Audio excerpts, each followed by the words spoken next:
Hi everyone! Good morning and welcome back ulit sa ating panibagong video for today. And for today's video guys, let me show you that we are here in a Hidden camping site. So, kuyugi ko din yung sa pagsulod o sa pag-view aning ginatawag nga lugar.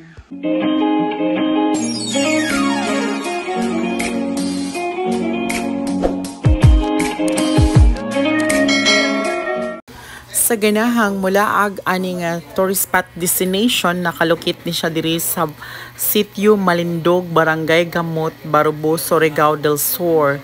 So mao ni siya ang view diri inog sulod nimo na aslay bathroom ug mga staff diha nga makita nato og naa sila'y sign nga Rodden's Hidden Camping Site og Wooden Horse nga ginatawag og ang ilahang view diri nga naa sila'y duha ka dagkong lamisa nga kanan sa mga bisita or sa mga ginatawag nga guests. Mauna siya ang view nga makita nimo ug muna og kadiha padong sa ilahang beach resort. Kana mauna akong kuyog nga si Mami Crispina coming all the way from United Kingdom, fresh from London. And sige guys, muna og na ta. Hinay-hinay lang sa pagnaog kay medyo may kataasan ang ilahang ginatawag nga hagdanan para makita ang view sa ilahang dagat. Good morning guys! Good morning! Welcome to Rodden's Hidden Camping Site. So mauto sa way pagdugay-dugay, gi-prepare na ang lamisa og mag-bottle fight na ta. So picture mo ni siya ang Rodden's bottle fight. So katong sa mga ganahan mag-outing diring dapita, pagdala na lang pud mo sa inyo hang ginatawag nga mga pagkaon ka mag-enjoy gyud mo diri sa ilahang beach resort. Og sa mga ganahan mag-date diri, agturig ko sa dakong bata.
Mao ni makita diri, fairness.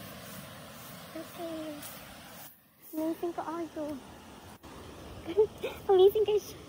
Basta ka tabi, saka ka dahil. Ano, amazing ka ayo, look at.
that is this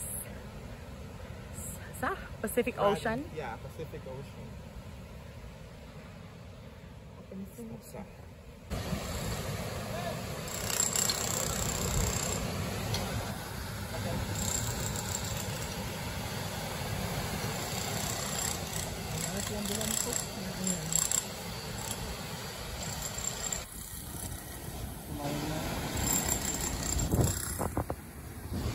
And no wonder why Surigao is the surfing capital of the Philippines, because